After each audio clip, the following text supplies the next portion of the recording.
evening. You've joined us right here on the India Development Debate. I'm Tanya Bharadwaj and we're coming to you live from our Mumbai studios. The Rafale dogfight is only getting nastier. Newspaper reports are suggesting that Anil Ambani, whose Reliance Aerospace is a big beneficiary of the 59,000 crore rupee fighter jet deal, met with top advisors of French Defence Minister Jean-Yves Le Drian days before the Modi government sealed the deal. During the meeting, Ambani allegedly mentioned a memorandum of understanding which would be finalized during the Prime Minister's visit to France soon. References from an email purportedly written by an Airbus official also mentions how Ambani wanted to work with the French aircraft giant in civilian and defence helicopters.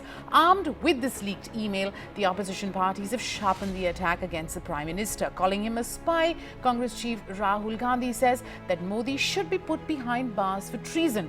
Rahul's also slammed the CAG, Rajiv Maharishi, calling him Chaukidar Auditor General, and has demanded that his report on the Rafale deal be dumped because of the CAG's earlier assignment with the Modi government. The BJP has rejected all these allegations, with Union Minister Arun Jaitley describing Rahul's attack against the Prime Minister as a heap of lies to protect the Gandhi dynasty. On our India Development Debate tonight, we once again are putting the focus on the Rafale ruckus that's likely to dominate the political space in the run-up to the general election. And for this debate, let me now welcome our guests who will be joining in. From the BJP, National Spokesperson Syed Zafar Islam joins us. We've got spokesperson of the Congress, Muhammad Khan. Colonel Ajay Shukla, who's also a senior strategic affairs journalist, joins in, and so does Abhijit Iyer Mitra, senior fellow at the Institute of Peace and Conflict Studies. Gentlemen, good evening, and thank you so much for taking the time out. Colonel Shukla, let me begin by asking you. Rahul Gandhi has levelled a very serious charge today, quoting a leaked email dated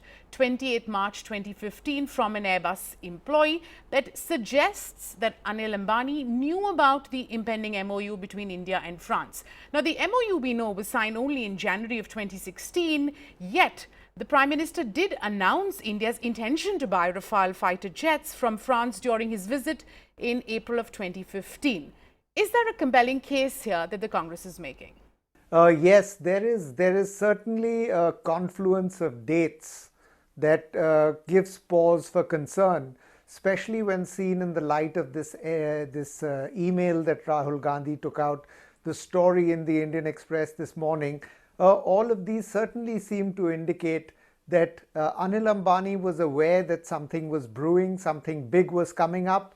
He went there to meet the French Defense Minister. Now, you would recall that during this time, he was also involved to a significant extent in trying to put together contracts with Russia for building in India. So Anil Ambani was casting the net wide at this stage. But his use of the phrase that there's a memorandum of understanding that is due to be signed in the next 2 weeks, and that was known that Mr. Modi was going to France, certainly indicates that he knew that there was something big coming up on the Rafale before the Defense Minister, Mr. Parikar, knew, before the Indian Air Force actually got to know about it. And that certainly raises questions about the relationship between Mr. Ambani and Mr. Modi and how one was perhaps leaking information to the other.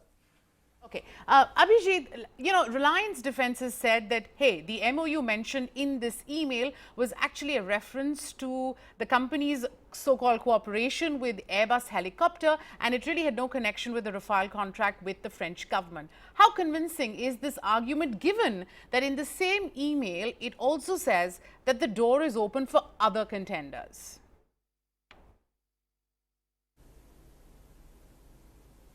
Right. So remember, at this time, Airbus also owned a part of Dassault. They owned about 20-something% of Dassault, and they owned a slightly higher proportion of Eurofighter at that time. And let's be clear that everything to do here is helicopters. And other doesn't necessarily mean Rafale. Dassault produces a lot of products, not least of which is Rafale. In fact, a much bigger chunk of their business is the commercial jet business, and ultimately we know that's what Anil Ambani got as the offset, commercial jets for the Falcon 2000. So, the thing is, you can keep inferring that every time somebody mentions that, something else, oh, that must be Rafale. Point not made. See, you're simply not getting the connection out here. Coincidence, maybe, but even the coincidence bit is a bit too much of a stretch. So it's not even, I'm not even seeing what the argument here is. As far as I'm concerned, there's no argument to be made out here. Ahmed Khan, why don't you answer that for us then? What is the argument here? What is it that the Congress's contention is? The fact that Anil Ambani apparently knew about this impending announcement on Rafale, or that he was negotiating with Airbus for a joint venture on, manufacturing helicopters?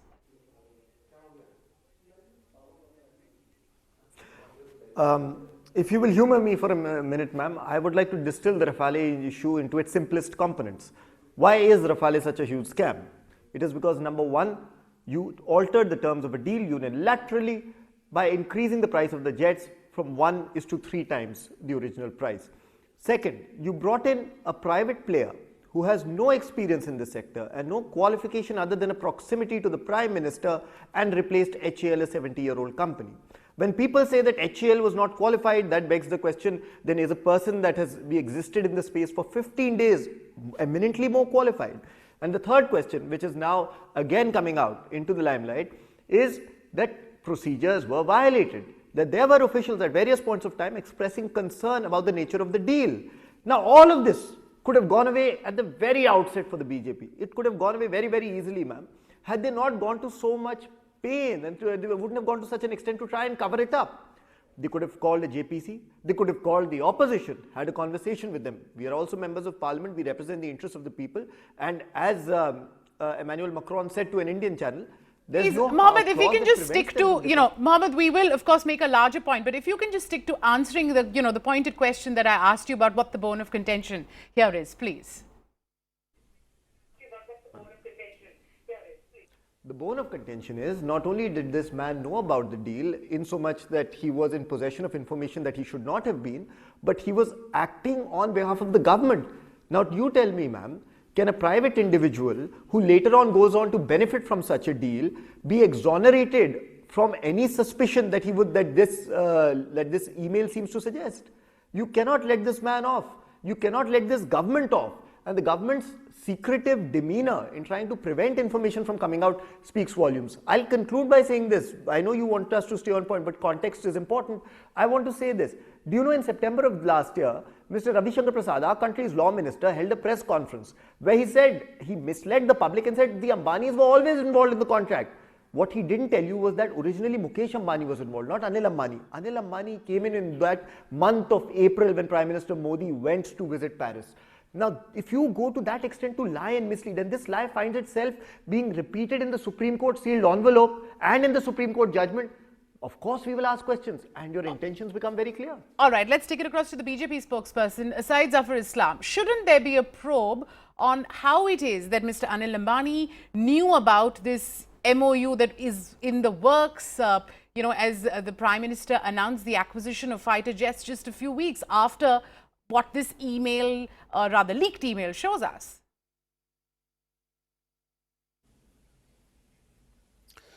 I think the clarification is already in place. It has nothing to do with the Rafale transaction and Rafale deal.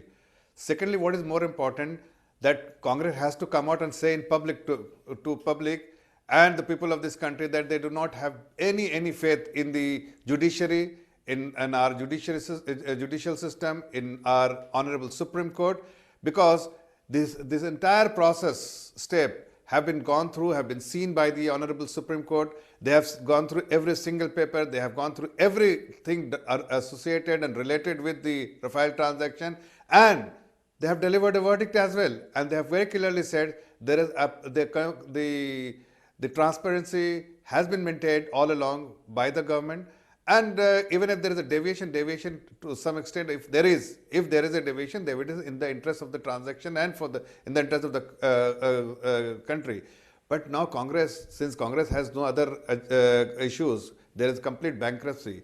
They cannot raise any other issues because they know that the government is doing excellent job. Government is reaching out to people and understanding their concern, delivering to their expectations, and people are happy, and by and large, wherever they go, they feel that the people's support is absolutely missing for Congress party. So they have just got fixated about Rafale. But that's Rahul Fail must understand that Rahul has failed here. That's why they have brought their sister, and the entire family is deeply into corruption, as everyone knows.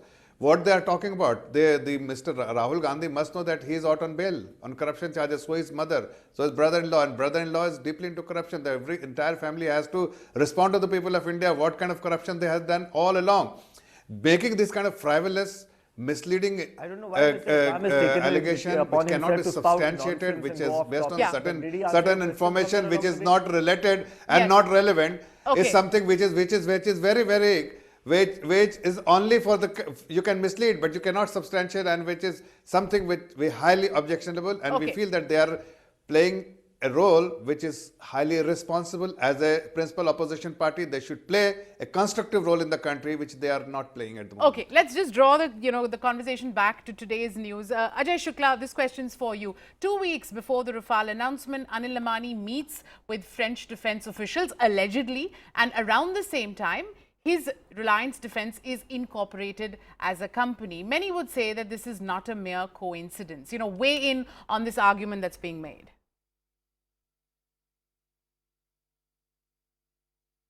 Listen, one has to start by admitting that this is a circumstantial argument. There is no smoking gun, there is no money trail, there is nobody, no whistleblower who's giving a story. But the confluence of dates is extremely revealing. 2 weeks before Mr. Modi makes the announcement, Mr. Anil Ambani incorporates his defense company. That same week, he's in Paris talking to the French defense officials about a memorandum of understanding, some mysterious memorandum of understanding, which is now sought to be passed off as for a helicopter, which was never signed. The memorandum of understanding that was signed was for, or the announcement that was made was for the Rafale.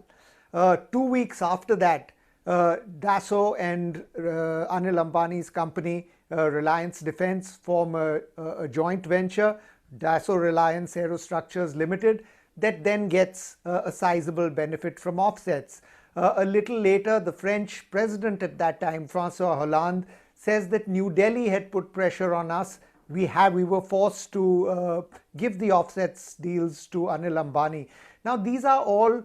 Let's sort of just say that dismiss the whole thing as saying this was all just coincidence. But there is such a thing known as circumstantial evidence, and these sequence of events and the way that these events have transpired and unfolded certainly do give rise to many questions that can't be resolved by just casting slurs on Robert Vadra or about Gandhi corruption. They need to be answered by the government systematically and quietly, perhaps through a white paper, perhaps through a joint parliamentary committee probe. Something needs to be done other than flat denial by the BJP. Mohammad Khan, let me come back to you. Now, almost every day, your party is sort of incrementally adding up to, the alleged impropriety, if you like, in the Rafale deal. By bringing out Reliance's potential negotiation today with Airbus, did the Congress somewhere also get things mixed up? Since the JV, as Anil Ambani has said very clearly, was, the one that the MOU that was being discussed was not about Rafale, but it was about Airbus. And the fact is that eventually the deal with Airbus was actually signed with the Mahindras. Well, that question has already been asked and answered by the previous panelist. If I were to summarize it, I would summarize it thus. First is the confluence of dates. Okay, you can pass it off as coincidence. Then second, the only MOU that came into existence after that was your MOU for the Rafale contract. And three, there is no MOU as on date with regard to the Airbus helicopters.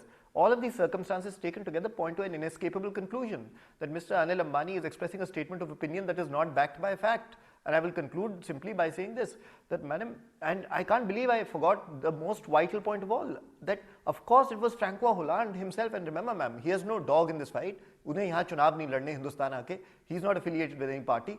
He made a statement that he was compelled to choose Reliance as an offset partner. Now, that speaks volumes about the degree of interference by our Prime Minister and by this government. That is why they keep citing Gopaniya clauses, secretive clauses. They keep saying the Gopaniya hum bata nahi sakte. And they do so in the guise of national security. Now, patriotism and national security in this regard is the last refuge of a scoundrel. But the truth be told, if they call for a JPC, everything will come out. And with due respect to Mr. Zafar Islam and all his colleagues who keep parroting the same argument that the Supreme Court has given us a clean sheet again and again, sir, you misled the Supreme Court. We pointed out 3 instances where you lied to the Supreme Court by way of a sealed cover, and as anyone will tell you, a judgment obtained by fraud is a nullity. So when you lie to the Supreme Court, you can't say that, oh, we have been vindicated. So sir, आप देखते रहिए, अभी और दस्तावेज आना बाकी है, आपको खुद आपका जवाब मिल जाएगा. Islam, respond to that. You know, you've also alleged that Rahul Gandhi is lobbying at the behest of other competitive companies. Somewhere aren't you also sort of muddying the issue, because it's not like you have any concrete evidence of Rahul Gandhi's links with, you know, any foreign companies here?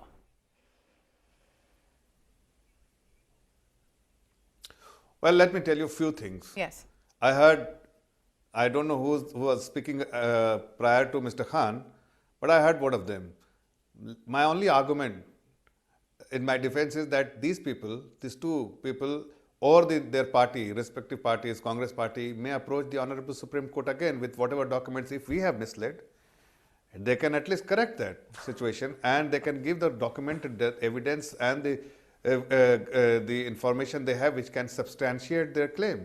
Why they are shying away from approaching the Honorable Supreme Court? Either they do not have faith, or they just want to politicize the issue, because they know even if JPC is formed today, it will not be able to do anything conclusive till the election. So the only objective they have, they want to play politics here. They have no other intention, because they know that there is no malified intent of the government here.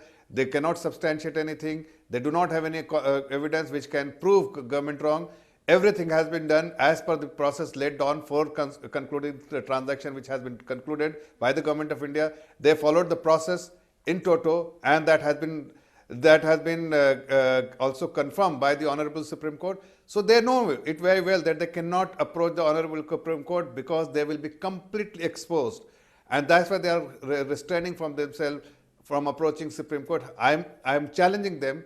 Approach the Honorable Supreme Court. Forget JPC, even if it gets constituted, it will not be able to give you any conclusive result till the election happens. At least since you are aiming the election, why don't, because that is the only objective you have, why don't you approach the Supreme Court? If you think that we have misled and we are misleading the Supreme Court, which you are actually doing, misleading the people of this country and telling lies, why don't you approach the Supreme Court? Okay, fair enough. With the correct set of evidence. Right. Mr. Shukla, I'm just going to come to you. I just want to give Abhijit Iyer Mitra, a chance to speak as well. Abhijit, the steady drumbeat of allegations that we're seeing, from the Congress party on the Rafale deal, do you see it putting the Modi government on the back foot in the run-up to the general election? Is this, a matter that will resonate, you think, with the urban voter?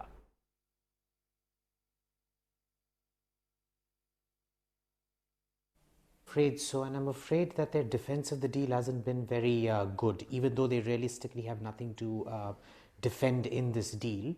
The only scandal, as somebody said, was this government's defense of the deal. The problem here is very simple, right? A JPC, like everybody's talking about, is fed through reports of the CAG.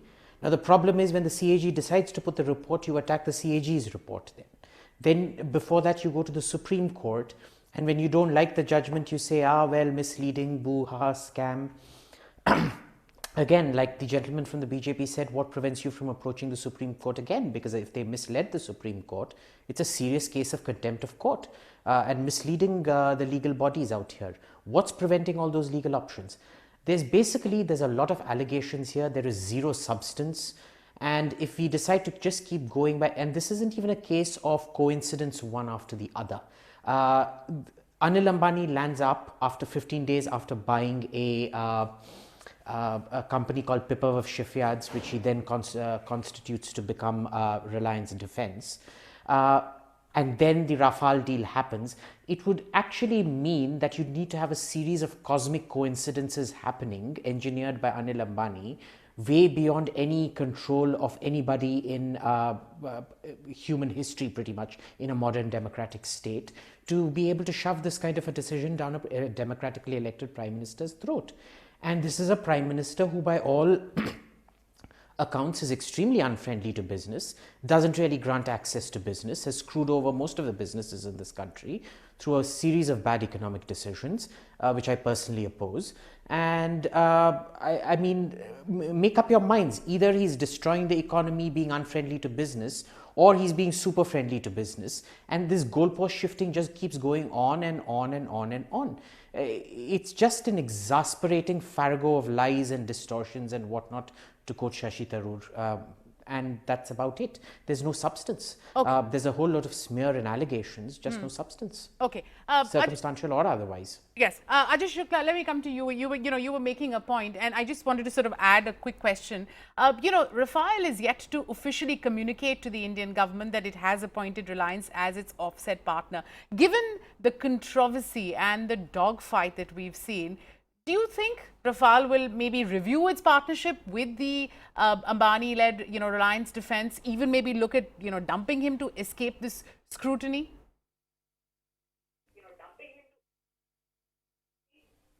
I'll take your question later. Let me quickly just respond first to that earlier question by the BJP spokesperson about why the Congress or the opposition or whoever is opposed to the deal doesn't go to the Supreme Court. The reason is actually quite clear, that the Supreme Court has already made it clear that it does not wish to deliberate on this matter any further. It has spent enough time, it believes, on this matter, and it has dismissed the matter with an order. Now, it turns out that that order was based on a government statement that had factual inaccuracies in it. It is not the Congress or the opposition or me who's saying it had factual inaccuracies in it. It's the government itself, which filed the next day after the judgment for a correction petition to correct some of the issues in the deal, namely its statement that that the CAG report had already been placed and tabled before the Public Accounts Committee. Now, if the Supreme Court is led to believe that the CAG report has been tabled before the Public Accounts Committee and that had nothing in it, then the Supreme Court has based its judgment on a factual inaccuracy, and that is the inaccuracy that is sought to be corrected after the judgment is already made. Similarly, there were major factual inaccuracies about the number of fifth-generation fighters that existed in our neighboring hostile air forces and so on. I don't want to get into that, but suffice to say, the Supreme Court is not going to deliberate on this matter because it's already weighed in on the matter and it doesn't want to do this any further. As far as your question is concerned, would you just repeat that question? Whether there is a possibility that given, the public glare that this deal has come about, could Rafale potentially look at even dumping, Reliance Defense as an offset partner, given that they haven't officially communicated to the Indian government that, Reliance has been appointed?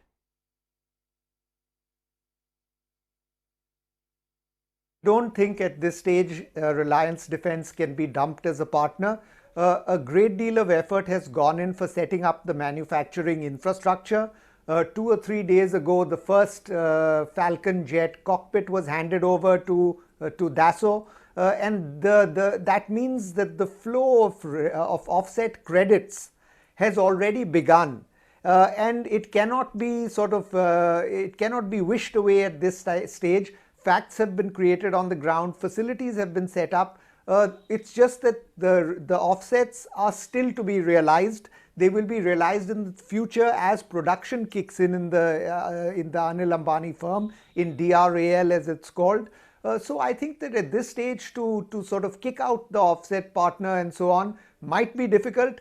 But if the sort of scandal seems to become much worse, it might be difficult for Dassault to continue to have Reliance as its main offset partner. There may be a little bit of scaling down at some level. Mr. Islam, you wanted to make a point. The Congress has really sort of tried to corner you on charges of corruption and impropriety. Many would argue that why not just reveal the prices in order to nip this controversy in the bud?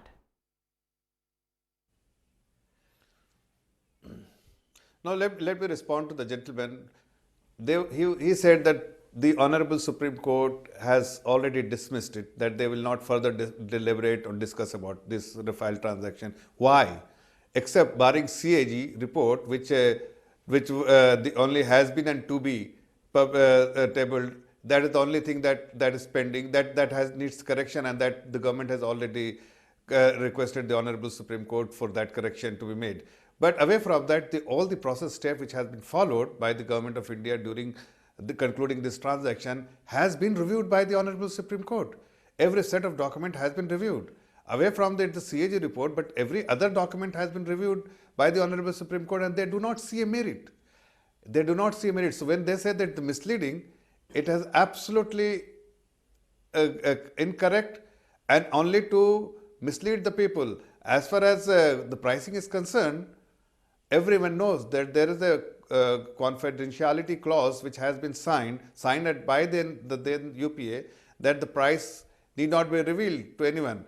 And even if you do that, the indication has already been given by the Government of India that the platform cost is 9% lower, and the fully loaded with the weapons and the missile system, with all the new technology which has been acquired, that is, if you put together, the acquisition cost is less than 20% what they had negotiated. So they know what is the base number what they had negotiated. The best number is with them. They don't know what price the Government of India has paid, 20% and 9%. That the number which has already been, they can calculate if they don't know, the Congress knows. But what Congress is actually pushing the government to do, to give the breakup, that what is the weaponization we have, what is the missile system we have taken, what technology we have used there, so that if you get the breakup, that's something which is very, very sensitive.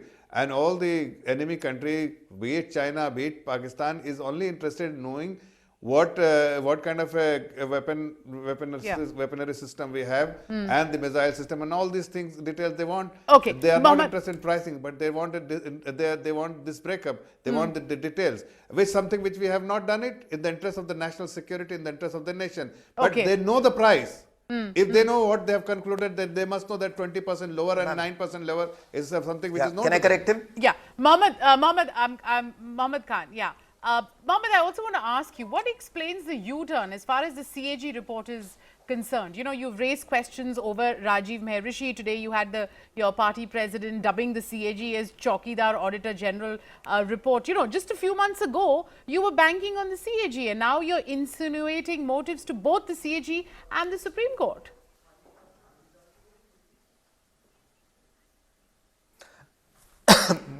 Ma'am, we have a very simple proposition to make. In fact, Rahulji, when he was asked this question earlier today, said that we have no problem with the CAG, we have a problem with the conflict of interest that surrounds him in the instant case. There's a fundamental saying in law, it's a principle of natural justice, that no man can be a judge in his own cause. If this gentleman, Mr. Mehrishi, played a part, no matter how small, in the process at any point of time, then by definition he is disqualified to preside over a report on its legality. Second, मैं Zafar Islam साहब से कुछ कहना चाहता हूँ. I was listening intently to everything he said. Unfortunately, what he said wasn't of much value. I would simply say this: आप TV चैनलों पे बैठ के शेर बनते हैं.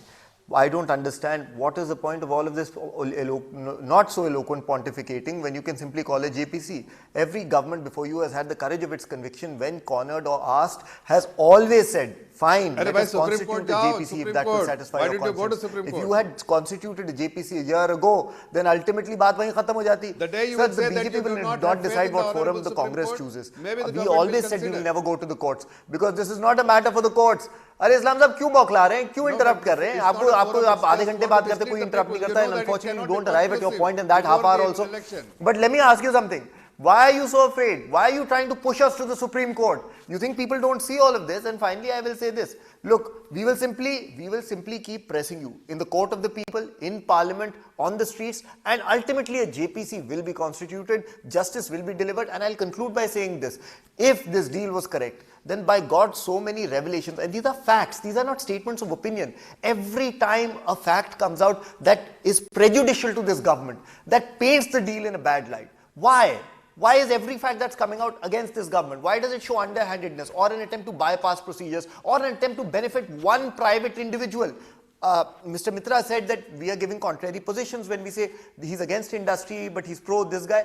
Well, you can be against industry, but you can be close to one particular businessman. Mr. Anil Ambani has written long and lengthy letters upon the Prime Minister's birthday extolling their friendship and their close relationship. So I think he may be an exception to the rule there, and this transaction certainly proves it.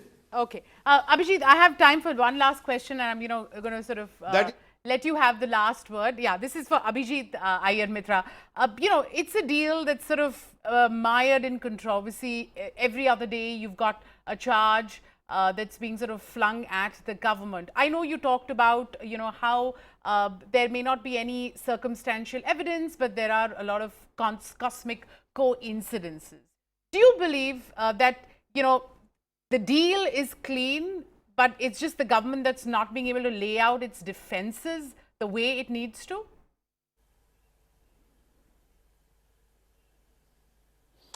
Look, this is the same as the BJP is basically getting its comeuppance for its behavior during the India-US nuclear deal.